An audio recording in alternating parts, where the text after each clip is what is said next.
Let's stay with this issue and speak to Lulu White, Elections Management Consulting Agency of Africa CEO. Lulu, thank you so much for your time this evening. Let's start very briefly with your impressions on the interviews so far. Well, the interviews were done they were actually quite tough, I must be honest. I was listening to, unfortunately, I didn't get an opportunity to look at all of the interviews. I caught snippets of various candidates because obviously, my diary was packed today.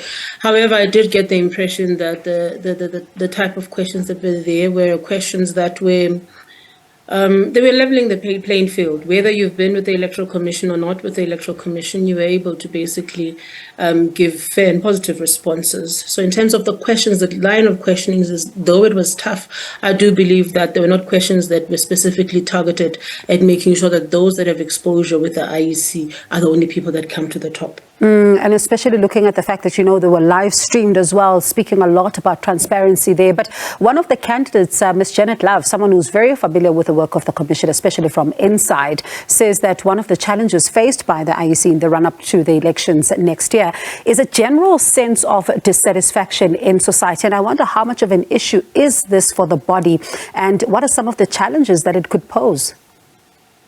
Look, the biggest challenge, and Ms. Janet Love is actually quite correct in her assertions. I think over the years, we have seen that the IEC has been questioned heavily and critically by members of the public and by political parties, mainly around its impartiality. I think if a watershed moment that actually emphasizes that is the previous local government elections that we had, where, the IEC has had to take some rather tough decisions in accordance to the Electoral Commission Act, but a lot of the members of the public basically felt that the IEC was favoring one organization over another. So already there is a very huge issue around public mistrust that is already a factor, and that is something that the IEC is going into the election with. Another factor that the IEC would be going into the election is the criticism that they've received with regards to the electoral reform, with regards to these independent candidates and the criterion that is being attached for independent candidates to participate in national and provincial elections next year. This is the type of sort of favoritism. It's an uneven landscape if you have to look at the candidates' criteria versus the criteria that is being awarded for political parties. So it's already uneven. That is already something also that is already presenting itself as a problem for the IEC. So she's definitely correct to say that. And I think the biggest criticism from also the public generally around the IEC is the fact that there doesn't seem to be some form of transformation that seems to be coming through, particularly with regards to these senior positions such as commissioners. I think in the morning when I had an interview, I did mention that it would really be interesting for the IEC to be able to now start incorporating a much younger group of people to actually move through the ranks, such as your CEOs and your commissioners. And the reason for that is that we are looking at the fourth industrialization of the country. Already the IEC is already among those countries, those organizations that are cutting edge with their mobile voting devices. And the future is looking to electronic voting as a platform in which people are going to be able to vote from home. They don't need to be waiting in those queues. When is the IEC then considering incorporating young people who actually have a future-focused view with regards to where and how elections should be conducted in the future? And interestingly enough, on that point, this is also an organization that is facing a mammoth task, especially when it comes to even attracting young people to vote, with some young people saying that you only come to us when it's time to vote, instead of giving us voter education throughout the years, which is some of its mandate, part of its mandate. How do they begin to address this particular issue? Because it's going to be interesting to see if they manage to reach the young people again in 2024. It would definitely be interesting, and that's why such appointments become key, particularly for South Africans to participate in.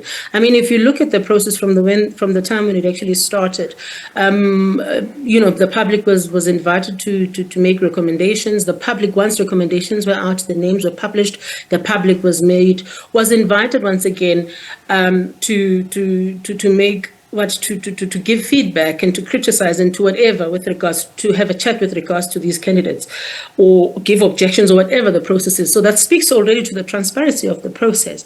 But it's only journalists and a few select people that are aware of these processes. Then this then begs the question, how effective are the campaigns of the IEC in ensuring that they bring young people on board?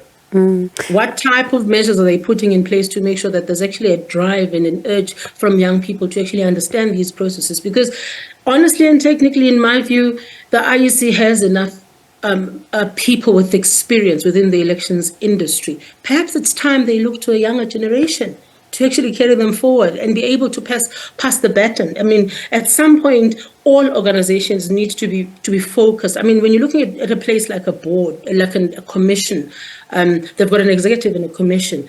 It's literally a structure of like a board and executive. So there needs to be some form of transformation that filters all the way from the top down so that it accommodates and incorporates young people, and young people can then own the process.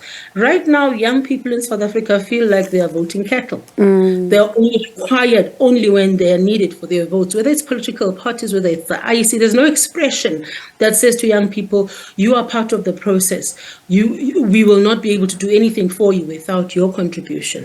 And such appointments such as commissioners, are appointments that should actually start looking at things like that, having young people being incorporated into the space so that young people are able to also give futuristic direction to where and how the country and how the commission can move forward. And it's quite interesting because one of the things that even came out during one of the interviews as well is the importance for the IEC to relook at its dispute resolution mechanism, especially when you think about how fierce the contestation is likely to be next year and how different of a ballot we may possibly have.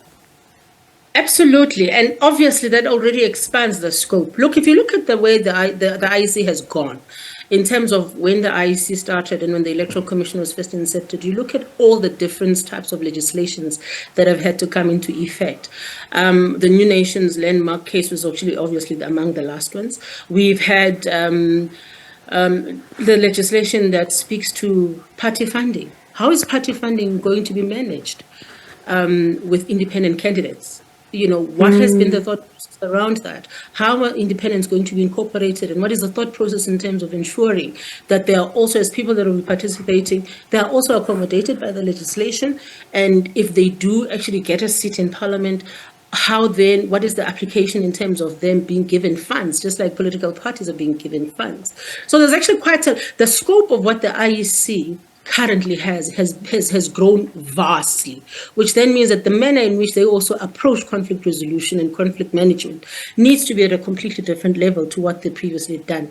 While in the past, yes, it was no-go zones or no-go areas that they used to focus on, things have now come online. You've got social media, you've got all of these dynamics that are suddenly part of the new democratic dispensation that the IEC needs to prepare and get itself for.